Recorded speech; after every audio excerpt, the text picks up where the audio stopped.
느헤미야 12장 22절부터 30절 말씀입니다.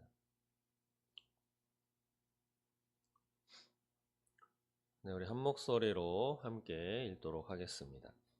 엘리야십과 요야다와 요하난과 얏두아 때에 레이 사람의 족장이 모두 책에 기록되었고 바사왕 다리오 때에 제사장도 책에 기록되었고 레이 자손의 족장들은 엘리야십의 아들 요하난 때까지 역다 지렉에 기록되었으며 레위족 속의 지도자들은 하사랴와 세레랴와 간미엘의 아들 예수아라. 그들은 하나님의 사람 다윗의 명령대로 순서를 따라 주를 찬양하며 감사하고 마따냐와 박부랴와 오바댜와 무슬람과 달몬과 악굽은 다 문지기로서 순서대로 문 안의 곳간을 파수하였나니 이상의 모든 사람들은 요사닥의 손자 예수아의 아들 요야김과 총독 느헤미야와 제사장 겸 학사 에스라 때에 있었느니라. 예루살렘 성벽을 봉헌하게 되니 각 처에서 레위 사람들을 찾아 예루살렘으로 데려다가 감사하며 노래하며 재금을 치며 비파와 수금을 타며 즐거이 봉헌식을 행하려 하매 이에 노래하는 자들이 예루살렘 사방 느도바 사람의 마을에서 모여들고 또 백길갈과 게바와 야스마의 들에서 모여들었으니 이 노래하는 자들은 자기를 위하여 예루살렘 사방의 마을들을 이루었음이라. 제사장들과 레위 사람들이 몸을 성결하게 하고 또 백성과 성문과 성벽을 정결하게 하니라. 아멘. 오늘도 새벽 예배 기도에 함께 오신 여러분들을 주님의 이름으로 환영하고 축복합니다. 어제에 이어서 느헤미야 12장 말씀을 보도록 하겠습니다. 느헤미야서는 하나님의 은혜로 고국으로 다시 돌아갔던 그 유다 사람들의 소식을 들은 느헤미야가 하나님께 거의 넉 달간 눈물로 금식하며 기도함으로 그 왕에게 허락을 받아서 그 무너진 성벽을 중당되었던 그 성벽을 또 중수하게 되는 그 사명을 받아서 가게 되고 또 그것만이 아니라 또 그들의 그 하나님의 자손으로서의 삶을 다시 일으켜 세우는 그런 사명을 받은 느헤미야의 말씀을 가지고 새벽 나누고 있습니다. 그 가운데 오늘 12장 22절 이하의 말씀, 그 어제의 말씀은 이스라엘 백성들이 제사장, 레위 사람들, 또 예수와의 자손들, 또 제사장의 족장들에 대해서 족보가 쭉 나오는 그런 말씀을 나누었고 오늘 22절 이하의 말씀은 또 제사장과 레위 사람들에 관한 기록이 또 나와 있고요. 또 27절 이하에 느헤미야가 드디어 중수한 성벽 봉헌식을 하나님께 드리는 그런 말씀이 적혀 있습니다.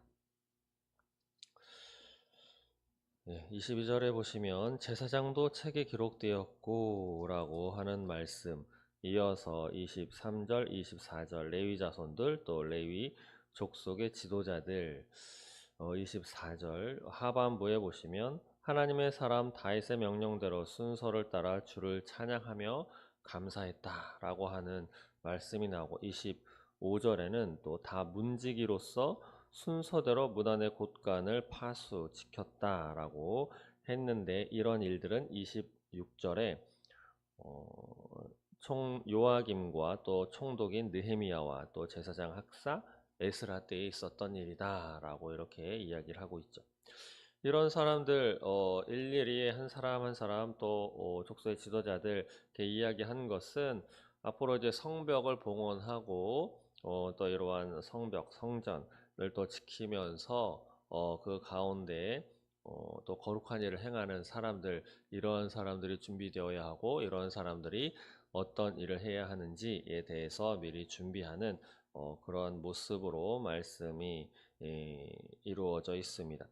오늘 좀 중점적으로 말씀드리고자 하는 내용은 무엇이냐면 이어서 27절과 30절까지의 내용을 가지고 또 중점적으로 나누고 싶은데 여기 보시면 27절에 예루살렘 성벽을 봉헌하게 되는데 각처에서 레위 사람들을 찾아서 예루살렘으로 데려다가 감사하며 노래하며 재금을 치며 비파와 수금을 타며 즐거이 봉헌식을 행하려 하는데 라고 하고, 또 28절에 이에 노래하는 자들이 라고 나옵니다. 여기 보시면 우리가 하나님께 무언가 드리라고 할 때 이 성벽, 성전, 봉헌식을 할 때에 제일 먼저 썼던 것이 무엇이냐면 마치 다윗과 같이 시편을 읽어보시면 자주 등장하는 단어와 자주 맞닥뜨리게 되는 내용들이 여러 가지가 있지만 그 가운데에서도 특히 수금과 비파와 재금을 탔다라고 하는, 그러면서 하나님께 감사의 제사를 드리고 감사의 노래를 드렸던 그런 다윗의 감사 행위, 감사 내용들이 참 많이 볼 수 있습니다.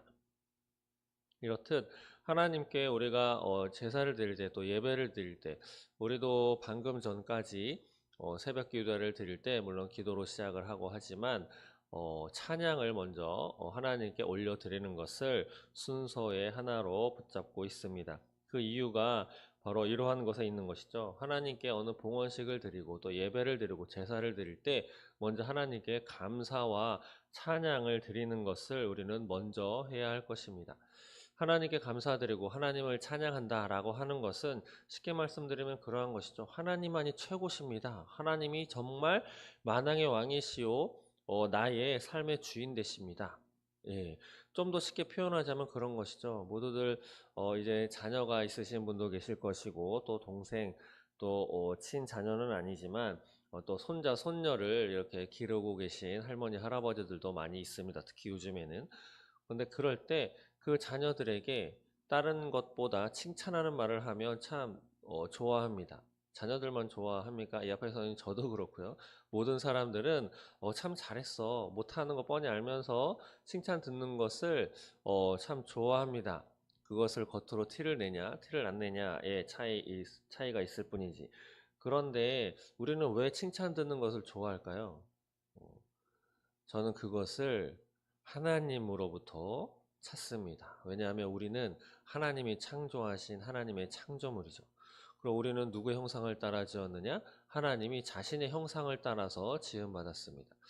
하나님이 우리 인간을 창조하실 때 나를 찬송하게 하려 함이라, 나를 찬송하게 하기 위해서 인간들을 만들었다라고 하는 말씀을 우리는 성경을 통해서 알 수 있는데, 그 찬송이 무엇이냐?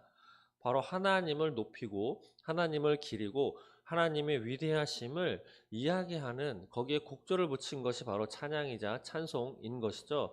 좀 더 쉽게 마음에 확 닿는 말로 말씀드리자면 이것입니다. 하나님 짱입니다.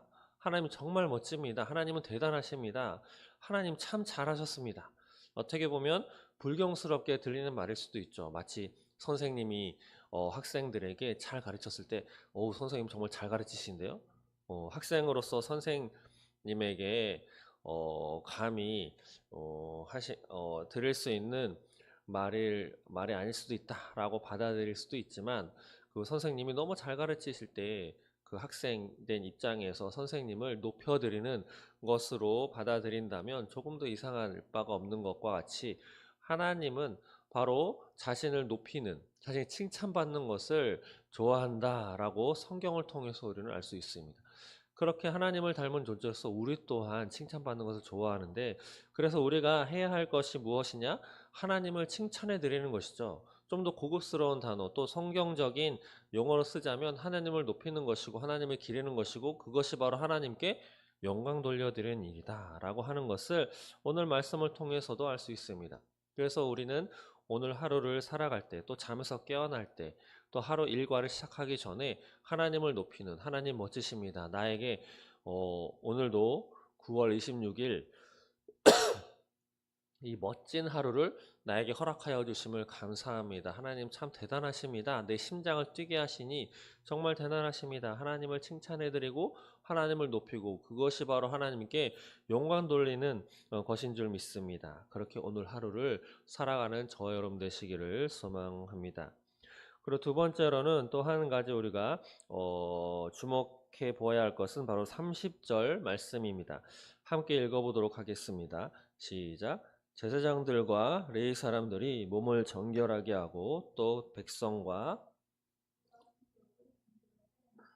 아멘. 여기 보시면 정결이라고 하는 단어가 2번 나옵니다. 바로 비슷한 용어로 성결, 뭐 거룩도 될 수가 있는 것이죠. 근데 여기 보면 제사장들과 레위 사람들이 다른 것이 아니라 몸을 정결하게 했다라고 나옵니다. 보통 이런 말 많이 하죠. 겉모습이 뭐가 중요해? 마음이 중요하지. 예, 무슨 선물을 받을 때도 그 선물의 값어치, 선물의 포장이 뭐가 중요해? 그 내용물이 중요하지. 그리고 조금 더 나은 말을 듣자면 그 선물을 준비한 내 마음이 참 중요해. 예, 근데 정말 그것만이 중요합니까? 마음만 대단하면 그 모양새가 어떠한지 정말 상관이 없으신가요? 저는 그렇게 생각하지 않습니다.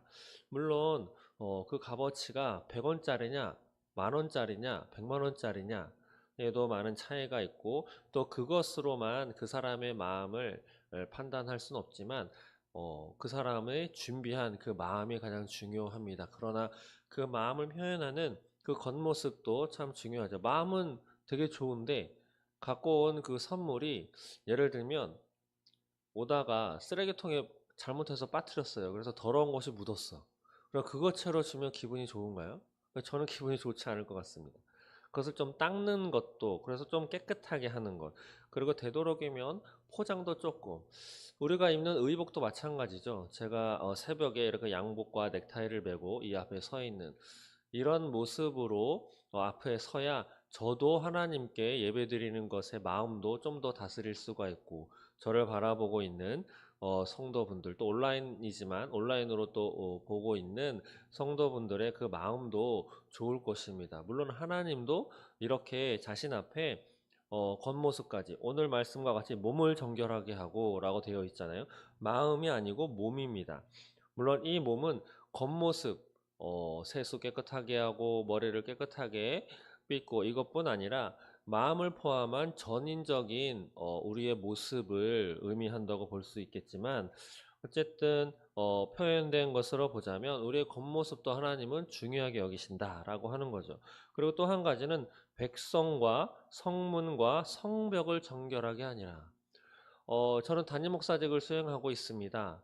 담임 목사만 정결하게 하는 것이 다가 아니고 함께 예배 생활하고 있는 함께 신앙 생활을 하고 있는 성도된 여러분들 또한 정결하게 해야 한다라고 볼 수 있는 것이죠. 그리고 성문과 성벽, 예, 예배를 드리고 있는 그 공간 또한 하나님 앞에 정결하게 해라라고 하는 명령이 여기 들어있는 것입니다. 그렇기 때문에 우리는 이 더생명교회 임차해서 매월 이렇게 지내고 있는데 이 임차해서 쓰고 있는 이 예배실도 정결하게 하고 깨끗하게 해야 한다라고 하는 것을 오늘 말씀을 통해서 알 수 있습니다.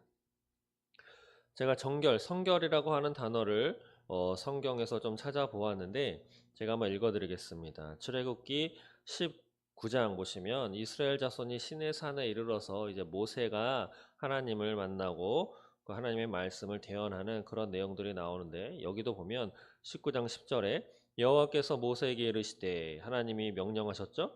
너는 백성에게로 가서 오늘과 내일 그들을 성결하게 하며 그들에게 옷을 빨게 하고 그들을 성결하고 또 그들의 옷까지 빠는 이유는 뭡니까? 깨끗하게 하라 라고 하는 뜻이죠. 14절도 보면 모세가 산에서 내려와 백성에게 이르러 백성을 성결하게 하니 그들이 자기 옷을 빨더라 라고 또 이렇게 기록되고 있습니다. 또 22절 말씀은 또 여호와에게 가까이 하는 제사장들에게 그 몸을 성결히 하게 하라. 나 여호와가 그들을 칠까 하노라. 제사장들은 특별히 더 성결하게 할 책임이 있는데 여기 보시면 여호와가 그들을 칠까 하노라. 하나님이 치면 어떻게 되죠? 예, 죽습니다. 하나님의 그 언약궤를 옮기는 과정에 있어서 그 소가 끄는 수레에다가 옮길 때 그것이 덜컹거리니까 떨어지지 않게 그것을 만진 사람이 있었죠. 우사입니다. 그 우사가 그 즉시 죽어버렸죠.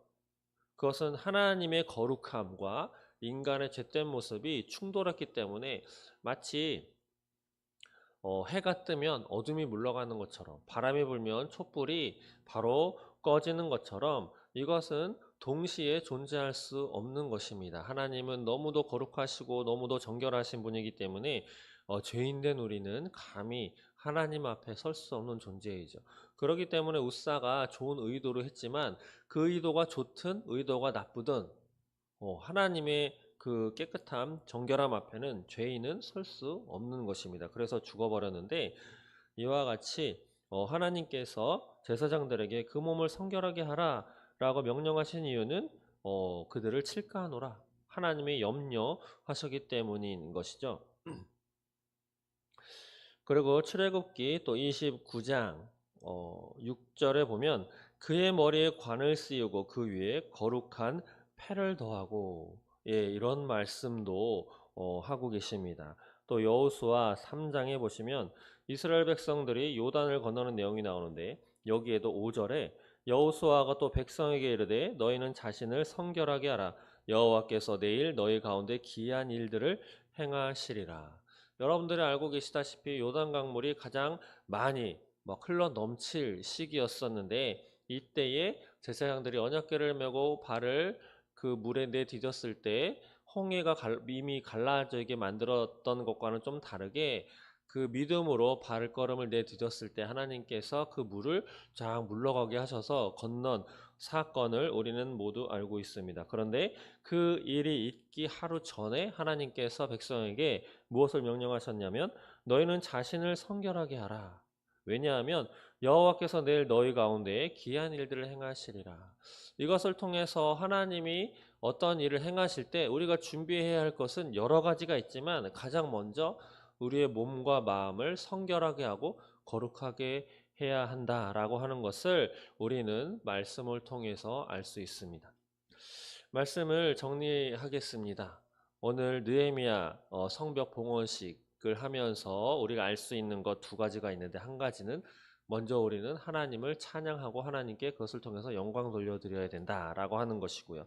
또 두 번째로는 우리는 우리 자신을 하나님 앞에 정결하게 성결하게 해야 한다. 그래야 하나님과 동행할 수 있고 하나님이 우리의 모든 것을 받고 함께 하실 수 있다라고 하는 것입니다. 오늘도 새벽 기도회를 통해서 하나님 앞에 예배를 드리고 기도함으로 하루를 시작하게 될 터인데 하나님께 감사하며 또 하나님 앞에 몸과 마음을 성결하게 함으로 오늘 하루도 하나님과 동행하는 저와 여러분 되시기를 주님의 이름으로 축원드립니다.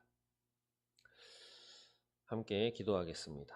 아버지 감사합니다. 오늘 느헤미야를 통해서 해주신 말씀 먼저 하나님을 찬양하고 하나님 앞에 우리의 몸과 마음과 옷과 우리의 모든 것을 정결하게 할 수 있도록 주님 인도하여 주시고 이러함으로 하나님 앞에 또 하나님과 동행하는 오늘을 살아갈 낼 수 있도록 주님 인도하여 주옵소서. 감사합니다. 예수님의 이름으로 기도드립니다.